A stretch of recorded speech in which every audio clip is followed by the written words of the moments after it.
Our guest today is a young conservative YouTuber, honorary member of the Banned from Twitter Club, and speaker at Turning Point USA at Penn State's The Censored event with Sargon of Akkad on October 23rd. Hunter Avallone, thank you for joining us. No problem. Thanks so much for having me on. Thank you for coming on. Before we begin, I want to clarify and ask a very important question. Before that, I just want to know what your pronouns are because it's 2019 and I want to be inclusive with everyone. So could you begin telling me your pronouns? Yes, sure. It's Your Majesty.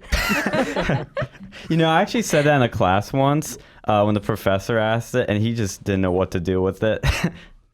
That's funny. Yeah, it's the best one you can But he was use. very caught off guard. Yeah, he just sort of like went, You ooh. can't just get asked that question and not think of something totally silly. Yeah. It is true because the people that actually like prefer different pronouns are such a minority that to apply the idea of asking everyone their pronouns before you meet them, it's just begging for memes. Yeah, and we deliver them, that's for sure. Definitely. So you're probably, I'd say, one of the youngest conservative stars on YouTube. And I'm just curious, I asked this question with all of our guests on the show. How did you get to where you are today? Well, what do you mean? Do you mean as far as my political beliefs, or do you mean just having the size of a YouTube channel that I do?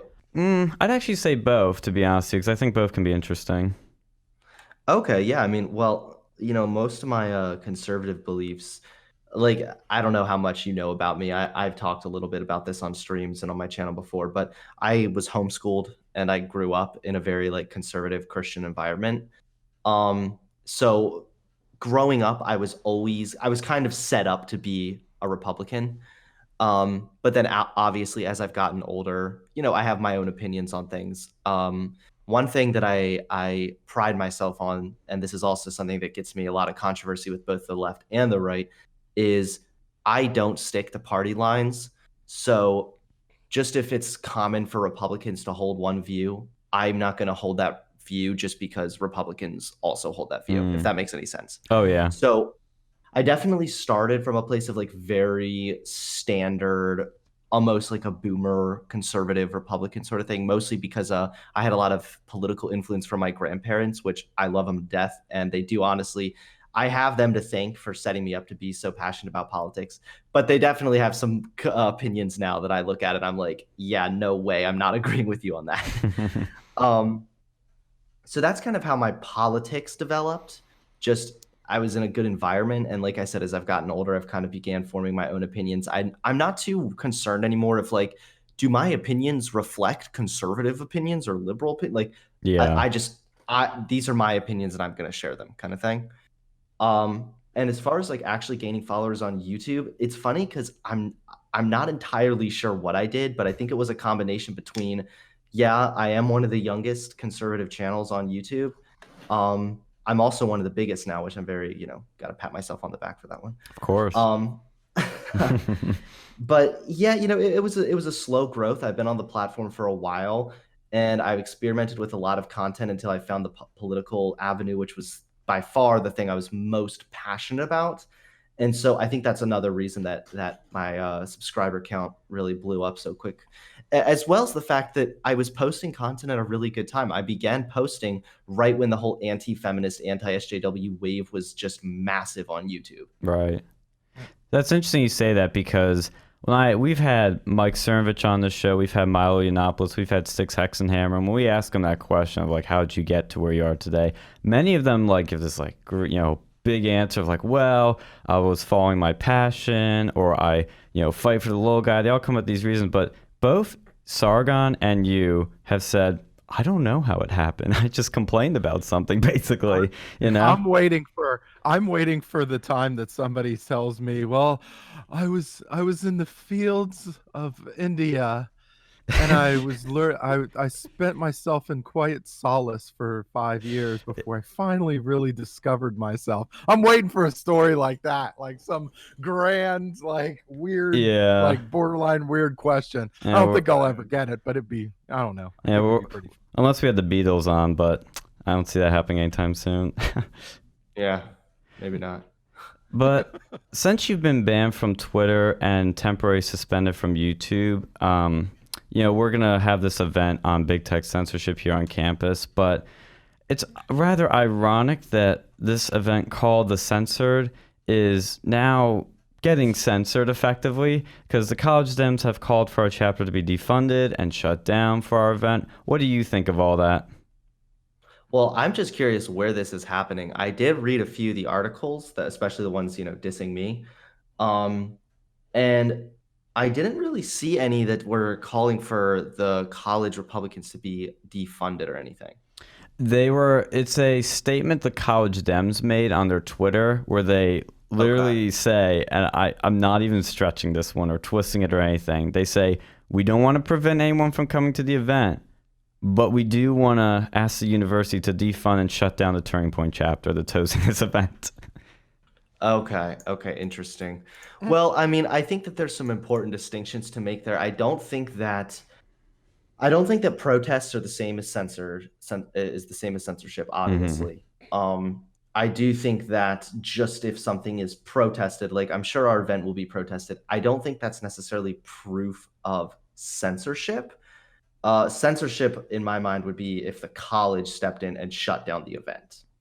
Yeah. So, it'll be very interesting to see what happens. It'll be interesting. I know that we should probably be expecting protesters, though. Am I correct? Yes. I don't know if I sent you the one thing. There's a graphic they created that they're going to have a quote teach-in on Old Main, which is like our main old-looking building here that symbolizes college. I guess they're going to explain what you guys are, call you guys Nazis and how hateful you are and all that other nonsense. And then they're going to walk all the way to the venue. And I guess they're going to stand out there and shout, no Hunter, no KKK, no Fascist USA, stuff like that. And they might come in. Will I get a chance to interview them? Because I have never really been protested before. Well, that's not necessarily true, but I would just love to upload some content where I am talking to protesters. Absolutely. I love that too. I've emailed the contact we have in the administration that's helping us handle this event. She hasn't replied to me yet, but I'm going to see if it's allowed because it deals with like campus security and all that other stuff. But I'm really going to try and make that happen to be cool. Yeah, so I might say I'm going to warn you guys. I might have to be saying some things that you guys might not entirely agree with, though. That's perfectly fine. That's what our club's all about. We're about freedom of speech, bringing in different viewpoints. And if people don't like it, tough luck, buttercups, as we say. So they can go join the protesters. yeah. So when you do give your speech and engage with these protesters and do whatever you want to do at this thing, what's your main goal of this event? Well, there's a lot of goals that I have when I go to a live event like this. I mean, for one, the more literal goal, and I'm not gonna lie, like a lot of people won't say this, but everyone's thinking it is. There is certainly an element of publicity. Yeah. I'm excited to go just because I want to get a chance to see protesters, and I also want to get a chance to talk to like-minded conservatives as well. The other message I hope to convey is just my speech is going to be about the nuances of censorship and how oftentimes I'm basically going to break down where censorship is happening and where it isn't, even though a lot of the time people make sweeping generalizations that big tech is just blindly censoring conservatives, when, to be completely honest, I don't think that's the case. However, I do still think there's such thing as big tech censorship, and I just think we need to examine where the censorship is happening and where it isn't. And I do think there's a problem with a lot of conservatives playing victim and sort of attributing any difficulty they may experience with the fact that they're conservative. Does that make any sense? Oh yeah, totally. Do you have that's that's kind of the general gist of what I'm going to be speaking on. So like I said, I know it'll probably receive some mixed reviews. Just because, it is kind of taking a different take on things, but I also think that it'll be really a really good experience. I totally agree. So, Mr. Hunter, as someone who's now a father, congratulations, by the way. Thank you. How do you feel? And I know you've covered. I think you might have covered this in one of your other videos too. But we're trying to kind of hit our audience here. How do you feel personally now that you are a father about abortion or about like pro-choice? What do you think? What's your like opinion? Well, I mean, I've been staunchly pro-life, Hmm. pretty much since day one, and with having a kid, that's only further solidified my views in in my pro-life ideals. Also, I mean, I'll let you guys in on a little secret. We're actually already Oh, expecting our second baby too. So, Aw. wow. Well, yes, second Congratulations. congratulations is in order too. All right. Woo. thanks. Yeah, thank you. Yeah, no, we're both very excited, and honestly, experiencing being a dad and just experiencing having a little baby, Rose has brought so much joy to me and Carissa. Um, you know, honestly, I think that it really has just further solidified my views in how heinous abortion is. Um, and I think that, yeah, that's probably the best answer I can give you. I'm trying to think of how I could extend my answer, but I think that's probably the best response I can give you. Is No. it's just solidified how heinous I think abortion is. Wow. And then another thing. How be now being a father with another child on the way, how do you find any difficulty like with what you did, like you do, you're on YouTube, you're speaking your mind, Mhm. you're tackling issues.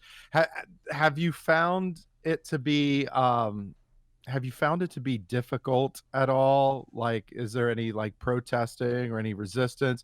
Is there like any feelings of maybe endangerment to your child or your or the mother of your children, or like? Right. No, I understand. That's a totally reasonable question. Mm. To be completely honest, it hasn't been so bad. I have kept Rose kind of like the way that I mean, obviously like the public knows that I have a kid. Mhm. There's pictures of her online that I've posted on my Instagram or whatnot, but I am very careful with how often I'm bringing Rose on camera, and especially as she gets older, I'm probably going to be keeping her off of camera more and more. Um, so far, there really hasn't been too much. The closest thing that's happened is this vegan channel Oh started like boy. shitting on me, and they like photoshopped pictures of my kid with like as a different baby or something that I honestly found very disrespectful. Like they were well, it was pretty much like they were dragging my kid into an argument between two adults on like veganism. It was completely inappropriate. So that's probably the closest thing to what you were referring to that I've experienced. I don't really fear for Rose's life or Carissa's life or anything like that. But I also am pretty careful with how often I bring Rose into the public eye. Yeah, so I guess on a sort of a less darker topic, this is based on queer kids. So recently I saw your video exposing queer kids. How Mhm. reflective of the current left is like Lindsay Ammer slash queer kids itself or other people like that? As you say, Your Well, there's no Majesty. way to know. Oh, thank you. There's no way to know exactly for how reflective that is as far like on the left as a whole.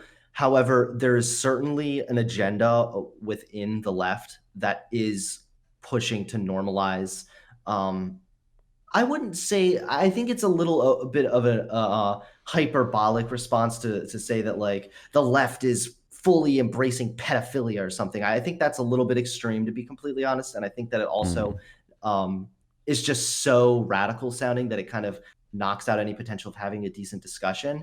I think what is very reflective of the left, however, is the concept of trying to normalize a child's sexuality. And I think that part of what makes childhood so significant and so innocent is the fact that that's kind of a time in your life where your sexuality hasn't developed, and that's a good thing. It's good that you can go outside and you can play with boys and girls and you're not thinking about things the way that adults think about things. You know what I mean? So I do think that it's a little bit reflective of the left as far as how queer kid stuff is coming out with these series, trying to introduce very young children. She admits that her show is directed at kids as young as 3 years old.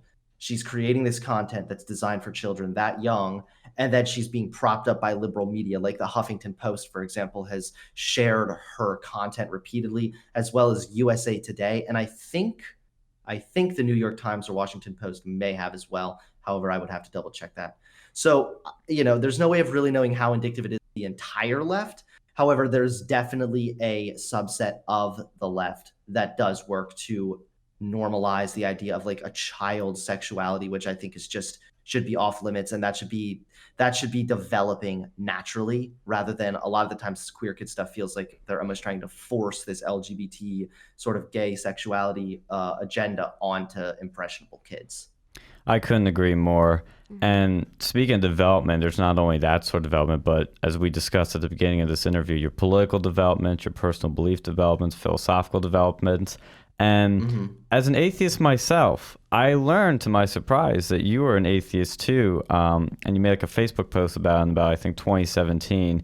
And I was curious because I definitely have experiences with this, but what was it like, or what is it like now being an atheist in the conservative movement? And what was it like transitioning from the Christian household you grew up in into atheism? Right. Well, no shame on being an atheist. I definitely would have myself at the time when I made that post. I consider myself an atheist. However, I'm gonna be making a video soon, kind of discussing like my further changes with things. But I think I may have moved back towards the direction of being more agnostic, just because after having a kid, as funny as it sounds, my perspective on things and on like the existence of God has changed a bit. But being more of an agnostic or atheist, I feel like your question could apply the same for as far as being in conservative spheres, especially because it's very conservative to be like Christian, right? Yeah, Christian exactly. Conservative is kind of the main thing. I found that for the most part, actually, I received pretty decent feedback from fans and for people who previously weren't fans. It was actually kind of interesting because some of the more like skeptic community, I hate calling them the skeptic community, but I'm sure you know who I'm talking about, like as far as YouTube. The more like atheist, skeptic, sort of liberal but still anti-feminist side of YouTube was also actually really supportive, which was cool because a lot of people on that side of things usually didn't like me very much, or they publicly like crapped on me. So it was kind of cool to see people that usually didn't like me sort of showing their support. As far as with my fans, I think it was pretty positive message. A lot of people actually said they could relate. I did a whole video where I talked about like my sort of falling out with faith and everything. And I think part of that is because Christianity is depicted very emotion based. Conservatives are all about like facts over feelings, but when you start religion, it's one of the few subjects that conservatives are really emotionally invested in, and the arguments for creationism or even for Christianity are not very good. So what really came out is I wanted more compelling proof of the existence of God, or at least that like Christianity had more validity to it. And I felt that oftentimes the Christian conservative circle sort of use similar like circular logic that a lot of feminists would use. So like if I was like, how do you know God is real? They'd be like, oh, well, the Bible says so. But to me, that was no different than asking a feminist why the wage gap is real and then her saying feminist.com. Like it's kind of circular logic. So that was a lot of the flaws that I had with Christianity. And this was sort of came from, I'm basically summarizing what I detailed in that video. So if you want to check it out, it's in 2017 as well. But overall the conservative circle, it wasn't too bad. I honestly received much more viciousness from like the conservative and even like far right, alt-right side of things when I came out in like support of gay marriage. That didn't go over too well with conservatives. What year did you say that? But that's still a position I'll defend. What year did you come out and support? What year did you come out in support of gay marriage? I'm curious. The thing is I've been it's kind of a bad thing because I'm known for being like a transphobe, the guy that hates trans people and has made like the video truth about transgenders and everything. And I get that that's controversy in my past. That's always going to come up, especially when like the events like this are being protested. I was actually just reading one of the articles talking about my speech at Penn State, and it was bringing up that same video, which is honestly, it's actually long been a deleted video now, but it's still being brought up constantly.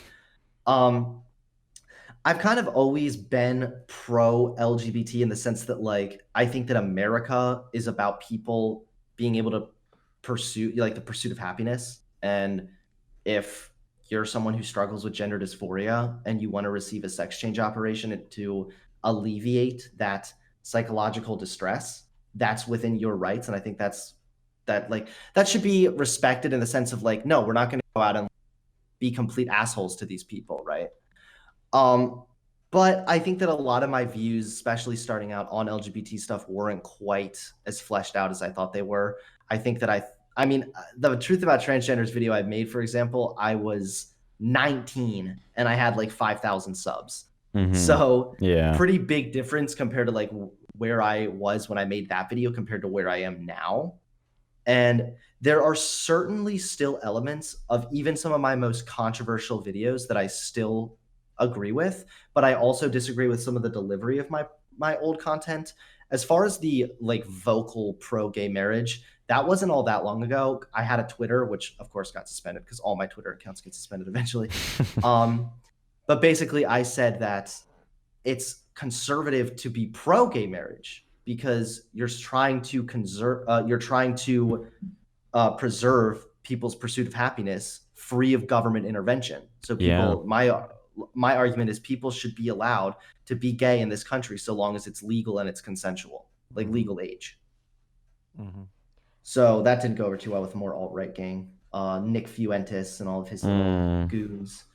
I'm not a fan of him to at start, all. like dogpiling me on Twitter, but it was no big deal. It wasn't anything that I couldn't handle. It's just kind of funny. Yeah, we've dealt with the alt-right. They're not fun, to say the least.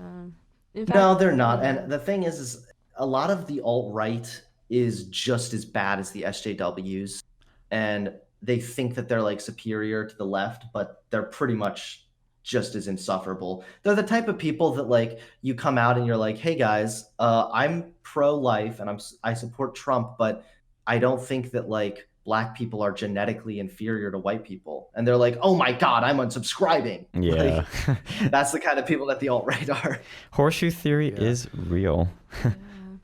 I agree with you. I agree with you on the like the gay marriage thing. I support it. And I'm like, okay, well, these gay people deserve just as much of a right as everybody else to be legally screwed in this country. Well, the thing is, no, that's a bad joke. Is like, there's separation of church and state, right? So a lot of the times conservative Christians are like, well, the government shouldn't be giving marriage licenses because marriage is a union between man and woman as said by God. But if you're going to go off any religious basis, then it can't be regulated by the government if you're for separation of church and state. So if the government is currently providing marriage licenses, the government should be providing marriage licenses to gay people as well. That's my take on this. Yeah, that's pretty fair. I'll go back to religion, I guess, because this is kind of a good thing. I always felt like the Bible, because I grew up in a religious household. My foster parents were Mennonites, so they beat a lot of the Bible into me. I always felt like now that I've kind of become like an atheist or whatever, I kind of believe that the Bible is more like a storytelling.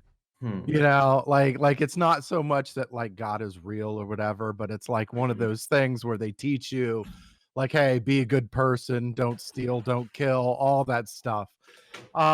It's also very cultural. Like Christianity is very it's very ingrained with like our Western values, and people like even like atheists can't deny that Christianity definitely holds some weight on Western values.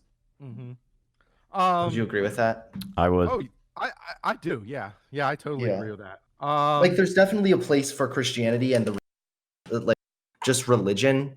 Christianity is at least to be appreciated as far as like the molding of Western culture. Okay, and then another add to the question. So you're like internet famous. What's the worst kind of backlash that you've gotten like personally? like having this big career and being as successful as you are? What's the biggest backlash? It probably was just because of two different reasons. One, it was an insane amount of backlash, and two, I was so small at the time. I mean, it was really crazy. I would wake up in the morning and just Google my name, and there'd be like new articles being written about me. Wow. And for a guy that I think I only had like 7,000 subs at the time, like that's crazy, you know, to post a video. I remember the video only got 16,000 views in 2 weeks. So it wasn't really getting like a ton of traction. It wasn't causing a bunch of controversy. And then all of a sudden, one LGBT article dissed on it, and then from there it just picked up and became a huge thing. Yeah. And that's also what sort of set me up as it kind of worked out for the best, because you'll notice that a lot of these YouTubers, they talk a tough game, but they can't really take the heat or the hate when like push comes to shove.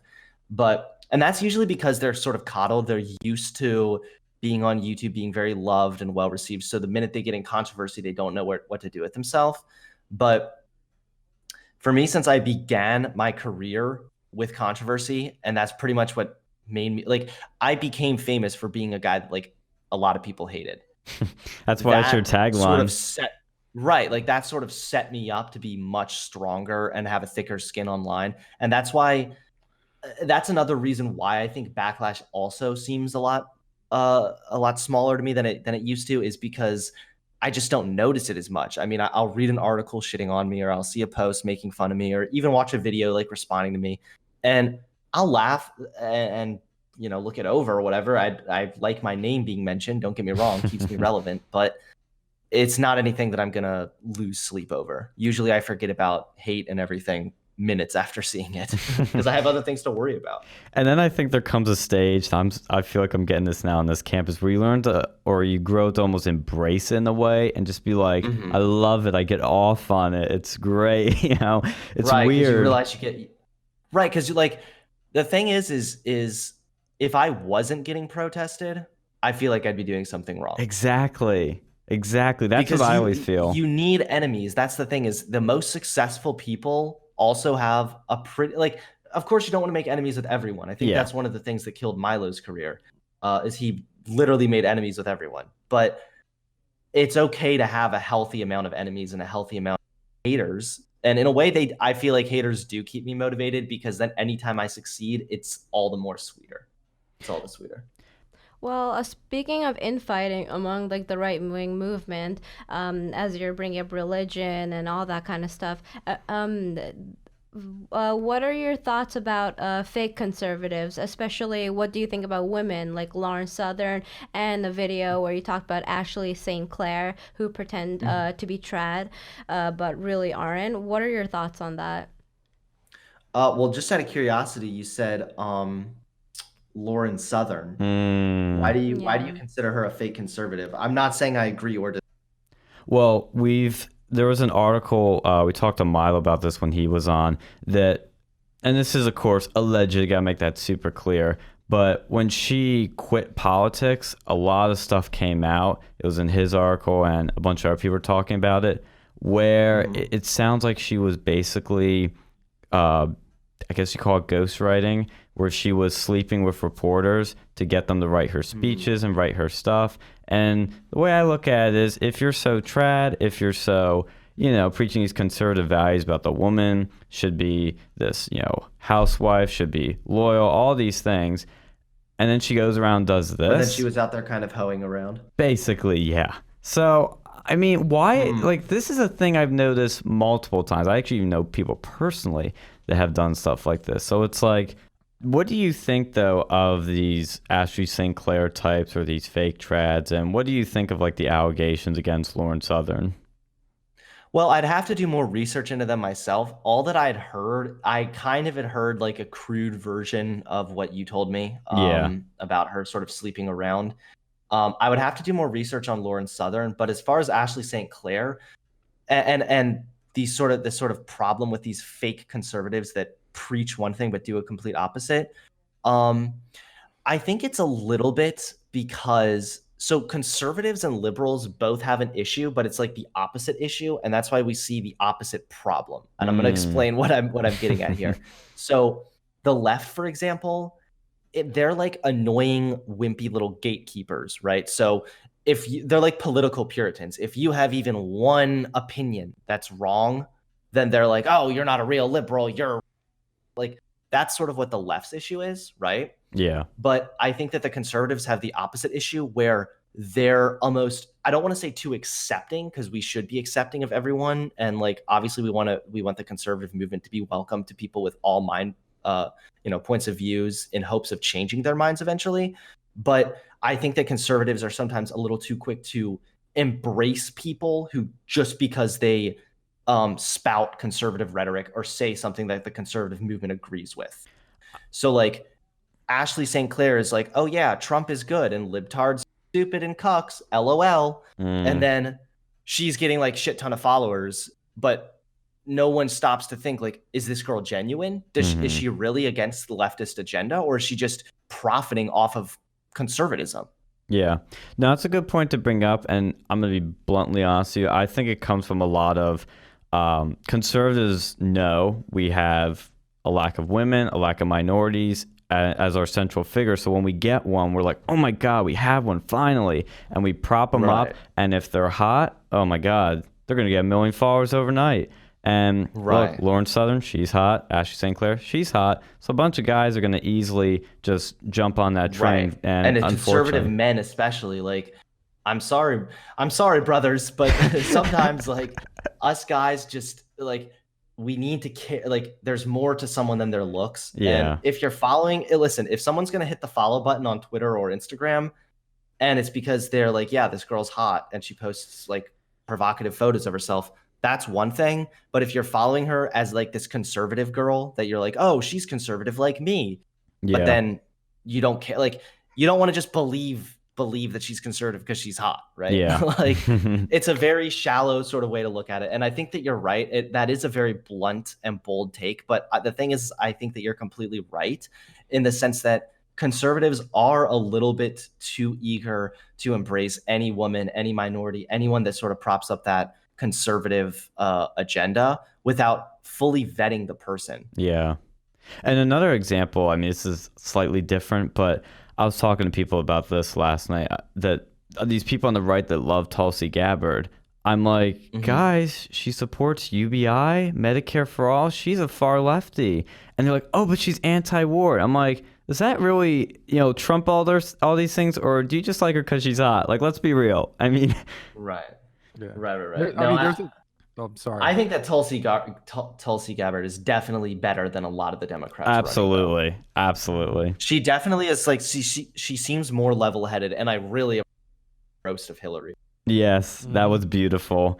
And I appreciate what she's doing too. It's just when I see this whole jumping on the Tulsi wagon, I'm like, guys, hold on. Like, look at everything that's going on here. Look at all her policies. Right. She's good and stuff, praise her for it. She's bad and stuff, let's go after her for that.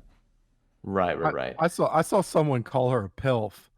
Oh, and what? like, I was like, wow, that's interesting. But then again, I've never heard that one. Well, like, I mean, there's a lot of creepers out there. There's a reason why porn is a multi-billion-dollar industry.